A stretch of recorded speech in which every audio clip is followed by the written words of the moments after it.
교재, 말씀과 함께 교재 10페이지를 제가 읽겠습니다. 1편은 복된 삶을 살기 위한 안내서와도 같습니다. 복 있는 사람은 악인들의 꾀를 따르지 아니하며 오직 여호와의 율법을 즐거워하여 그분의 말씀을 밤낮으로 묵상하는 사람입니다. 오직 말씀에 의지하여 사는 복 있는 사람은 모든 일이 형통하게 됩니다. 반면에 악인들은 심판에 직면하게 되고 결국에는 망하게 됩니다. 2편에서 이방 나라들은 기름 부음 받은 자를 대적하지만 여호와께서는 거룩한 산 시온에 세운 왕을 지키시며 내 아들이라고 부르십니다. 그러므로 세상의 군왕들은 여호와를 경외하며 그의 아들에게 입맞추어야 합니다. 여호와께 피하는 자에게 복이 있습니다. 오늘 우리가 읽은 시편 1편과 2편의 말씀은 우리에게 참 익숙한 본문입니다. 우리가 아주 즐겨 읽는 구절이고 항상 힘들고 어려울 때마다 여러 가지 일들이 생길 때마다 펴놓고 묵상하는 구절이 아닌가 하는 생각이 듭니다. 오늘 우리가 읽은 시편 1편과 2편은 1편과 2편으로 구분되어 있지만 자세히 그 내용을 살펴보면 어떻게 보면 한 편의 시다라는 생각을 할 수 있을 만큼 서로 긴밀하게 연결되어 있습니다. 시편 1편 1절에서 복 있는 사람으로 본문이 시작하고 있고 2편의 마지막 절 12절에는 복이 있도다라고 이렇게 끝이 납니다. 그래서 복으로 시작해서 복으로 끝난다 해서 이 두 편의 시편은 아주 서로 긴밀한 관계에 있다, 그리고 같은 주제를 다루고 있겠구나 하는 생각도 해볼 수 있겠습니다. 복으로 시작해서 복으로 끝나는, 그래서 시편의 기자는 우리에게 이런 질문을 던지고 있는 게 아닌가 싶습니다. 복이란 무엇인가? 인생에 있어서 참된 행복은 무엇인가 하는 질문입니다. 본문을 면밀하게 살펴보기 전에 우리 스스로에게 이런 질문을 한번 던져보면 좋겠습니다. 나에게 있어서 복은 무엇인가? 나에게 있어서 행복이란, 참된 행복이란 무엇인가 하는 질문입니다. 어떤 사람들은 돈이 많은 것을 복으로 생각하고 인생의 참된 행복인 줄로 알고 돈을 쫓아서 살아갑니다. 또 어떤 사람들은 자녀의 형통함과 세상적 성공을 위해서, 그것을 위해 모든 것을 바치고 그것이 이루어져야만 나의 행복이 이루어지는 것처럼 그렇게 쫓으며 살아갑니다. 또 어떤 사람들은 권력과 명예를 손에 쥐는 것이 복이다, 행복이다 라고 생각하며 살아가기도 합니다.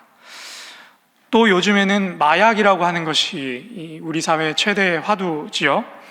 쾌락을 얻는 것을 추구하면서 그것이 행복이다, 그것이 복이다 하면서 살아가는 사람들도 있습니다. 그렇다면 여기에 있는 우리는, 하나님의 백성인 우리는, 예수 그리스도의 제자인 우리는 인생에 있어서 복을 무엇으로 여기는가, 인생에 있어서 우리가 궁극적으로 추구해야 할 행복은 무엇인가 라는 질문을 한번 던져보면 좋겠습니다. 오늘 두 편의 시는 우리에게 이렇게 대답합니다. 우리 함께 1편 1절과 2절의 말씀, 1편 1절과 2절의 말씀을 함께 읽겠습니다. 시작. 복 있는 사람은 악인들의 꾀를 따르지 아니하며 죄인들의 길에 서지 아니하며 오만한 자들의 자리에 앉지 아니하고 오직 여호와의 율법을 즐거워하여 그의 율법을 주야로 묵상하는도다. 아멘. 오늘 우리 함께 기도할 첫 번째 기도 제목은 복의 근원 되신 하나님, 주의 말씀을 날마다 묵상하고 그 말씀의 순종함의 기쁨을 회복해 하소서입니다. 주의 말씀을 날마다 묵상하고 그 말씀의 순종함의 기쁨을 회복해 하소서. 오늘 우리가 읽은 시편의 본문은 우리에게 있어서, 인생에 있어서 최고의 행복은, 참된 복은 악인들의 꾀를 따르지 않고 죄인들의 길에 서지 않고 오만한 자들의 자리에 앉지 않고 오직 여호와 하나님, 그분의 말씀, 그분의 율법을 묵상하는 것이 복 있는 사람이다라고 기록하고 있습니다. 여기서 우리는 죄 그리고 악이라고 하는 것이 가지고 있는 놀랄 만한 힘을 본문을 통해 발견할 수 있습니다. 바로 우리의 신앙을, 우리의 모습을 그 자리에 주저앉게끔 만든다라는 것이죠. 1절의 말씀을 우리가 잘 살펴보면 처음에는 이 죄 그리고 악이라고 하는 것이 악인들의 꾀를 따르게 하다가 그 다음에는 어떻게 되는가? 죄인들의 길에 멈추어 서게 하고 그 다음에는 결국 오만한 자들의 자리에 주저앉게 만든다라고 기록되어 있습니다. 제가 최근에 위임 목사님을 통해서 들었던 말씀 중에 아주 인상 깊었던 말씀이 있는데요. 그것이 무엇인가 하면 바로 우리는 순례자다라고 하는 것입니다.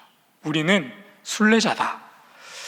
우리는 하늘 소망을 갖고 하나님 계신 곳을 향하여 날마다 그 말씀에 순종하며 한 걸음 한 걸음씩 걸어나가는 순례자일진데 오늘 본문에서는 그 순례자의 길을 걷는 것이, 다시 말해서 악인들의 꾀를 따르지 않고 죄인들의 길에 멈추어 서지 않고 오만한 자들의 자리에 주저앉지 않고 묵묵히 하나님의 말씀을 묵상하고 날마다 스스로를 돌아보며 순례자의 길을 걷는 것이 참된 인생의 복이요 참된 복 있는 사람이다라고 말씀하고 있습니다. 사랑하는 신일교회 성도 여러분, 눌러앉는 신앙인이 되지 마시고 순례자의 길을 걸어가는 그런 참된 복이 우리 모두에게 있기를 주님의 이름으로 축복합니다. 두 번째 말씀을 함께 찾아보겠습니다.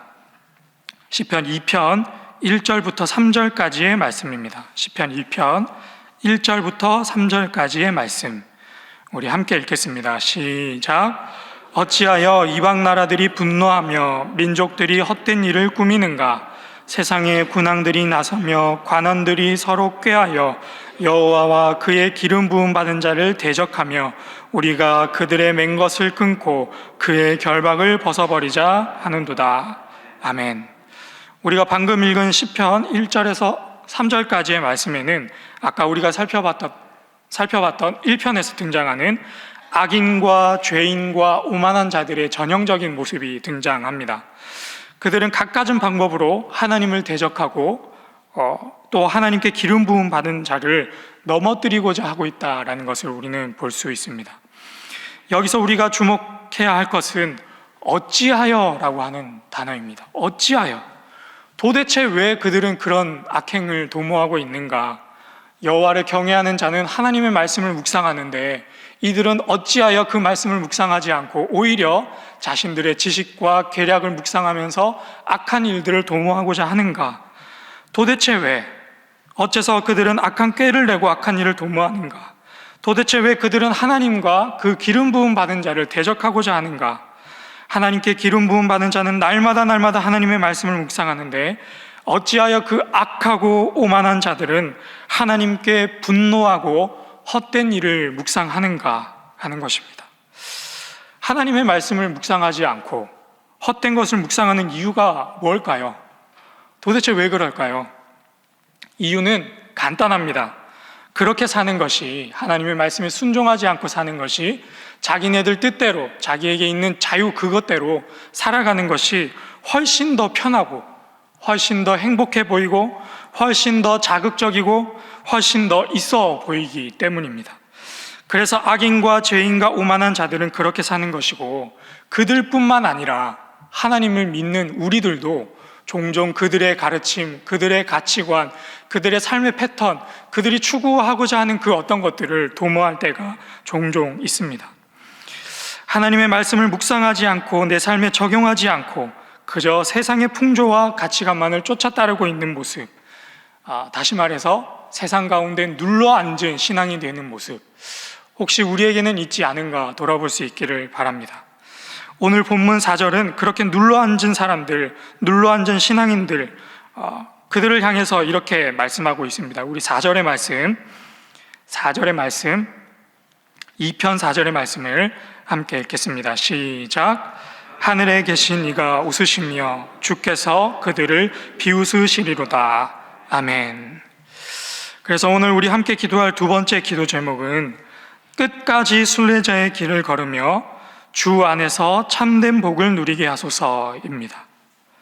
끝까지 순례자의 길을 걸으며 주 안에서 참된 복을 누리게 하소서. 끝까지 순례자의 길을 걸으며 주 안에서 참된 복을 누리게 하소서. 그런데 생각을 해보면 그것이 참 쉽지가 않습니다. 제가 설교를 준비하면서 아주 익숙하게 읽었던 본문이긴 한데, 설교를 준비하면서 이렇게 찬찬히 이 시편의 기자가 어떤 마음으로 이 글을 썼을까 이렇게 생각을 해봤더니 참 어려운 마음이 하나 생겼습니다. 그것이 무엇인가 하면 참 외롭구나 이런 생각이 들었습니다. 이 시편의 기자가 참 외로운 상황에 놓여 있구나 하는 생각입니다. 여러분, 인생에 있어서 힘든 일을 딱 한 가지만, 정말 힘든 일 딱 한 가지만 꼽으라고 한다면 어떤 일을 꼽을 수 있을까요? 지갑에 돈이 없는 일, 집이 없는 일, 이런 일들을 우리가 꼽을 수 있겠지만, 제가 본문을 읽으면서 생각해 보건대 인생에 있어서 가장 힘든 일이 무엇인가 생각을 해보면 외로운 일이겠구나 하는 생각이 들었습니다. 지난 우리가 청지기 학교 때 강의 중에 한국 사람들은 유독 이 외로움이 많다 이런 이야기를 들었던 것 기억하시리라 생각합니다. 그래서 우리 한국 사회가 자살률이 세계 가운데 압도적으로 1위를 차지하고 있고, 행복 지수도 저 아래 극빈국보다도 훨씬 더 못한 그런 상황에 놓여 있는 것이죠. 생각해보면 우리는 돈이 없어서 힘든 것이 아니라 죽음에 대한 위협이 우리 앞에 놓여 있기 때문이 아니라 그저 외롭기 때문에 힘든 것이 아닌가 하는 생각을 해봅니다. 그런데 저는 시편 1편과 2편을 읽으면서 이런 생각이 들었습니다. 이거 복 있는 사람은 외로운 사람들이구나, 복 있는 사람은 외롭구나 하는 생각입니다.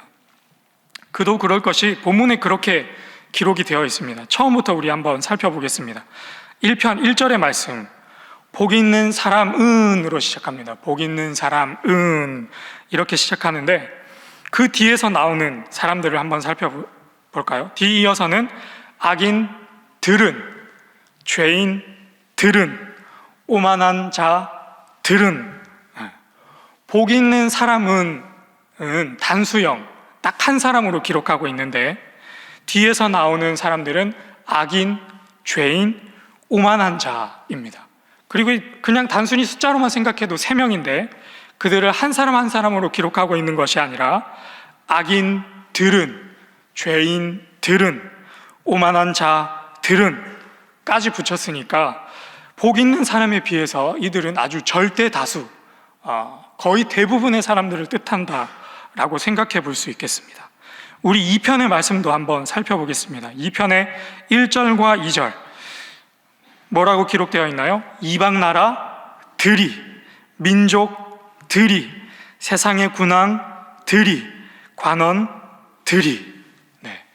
이미 나라와 민족이라는 개념 자체가 수많은 사람들을 뜻하고 있는데 거기에 들이까지 붙여 있으니 얼마나 많은 사람들이 지금 하나님이 말씀하신 그 길을 걷지 않고 우리를 대적해서 그렇게 살고 있는지를 보여주고 있는 것이죠. 그런데 기름 부음 받은 자는 단수형, 단 한 사람입니다. 절대 다수가 한 사람과 더불어서 다투고 싸우고 있는 형국이다 하겠습니다. 복 있는 사람은 세상의 가치관을 따르지 않고 하나님의 말씀을 날마다 묵상하며 살아가는데 그 순례자의 삶은 얼마나 외롭고 고단한 길이겠는가, 이런 생각을 해보게끔 하는 그런 대목이 아닌가 싶습니다. 그런데 여러분, 참 다행스러운 일이 있습니다. 뭘까요? 참 다행스러운 일. 우리 새벽이라 조금 쑥스럽긴 하지만 우리 옆에 계신 집사님들을, 옆에 계신 우리 권사님들을, 옆에 계신 우리 장로님들을, 옆에 계신 우리 목사님들을 한번 얼굴을 한번 지그시 한번 바라봐 보시죠. 눈곱이 좀 있으실지도 모르겠는데, 참 다행스러운 일이 있습니다. 하나님께서는 그 순례자의 길을, 그 복 있는 사람의 길을, 세상과는 정반대의 복을 선포하는 그 순례자의 길을 혼자 걷지 말고, 너 혼자 걷지 말고 옆에 있는 장로님들, 옆에 있는 집사님들, 옆에 있는 권사님들, 옆에 있는 목사님들과 함께 걸으라고 우리에게 귀한 신앙의 동역자를 허락해 주신 것이죠. 그래서 본문에서도 그 말씀이 기록되어 있습니다. 5절과 6절에서 의인들의 모임이 등장하기 시작합니다. 의인들이 등장하고 의인들의 모임이 등장하고 2편 마지막에는 여호와께 피하는 모든 사람은 하면서 복수형을 사용하기 시작합니다. 여러분, 한 번 더 얼굴을 바라보시면서 우리 이렇게 새벽에 부끄럽지만 인사하겠습니다. 사랑합니다 하고 인사 나누겠습니다. 네, 사랑합니다. 네, 우리에게는 여전히 연약함이 있고 우리에게는 여전히 완악함이 있지만 하나님께서 예수 그리스도를 통해서 우리를 하나로 묶어주셨고 귀한 신앙의 동력자로 묶어주심을 믿습니다. 우리 사랑하는 신일교회 모든 성도들은 서로 사랑하고 주님께서 주신 사랑으로 사랑하고 세상에는 없는 사랑으로 사랑하는 우리 모두가 되기를 주님의 이름으로 축복합니다. 우리 이 시간 말씀을 통해 세 가지 기도 제목을 놓고 함께 기도하겠습니다. 첫 번째로는 주의 말씀을 날마다 묵상하고 그 말씀에 순종함의 기쁨을 회복해 하소서. 두 번째로는 끝까지 순례자의 길을 걸으며 주 안에서 참된 복을 누리게 하소서. 그리고 마지막 세 번째로는 함께 이 길을 걸어가는 귀한 신앙의 동력자와 사랑하며 감사하며 살아가게 하소서. 우리 이 세 가지 기도 제목을 놓고 함께 기도하도록 하겠습니다.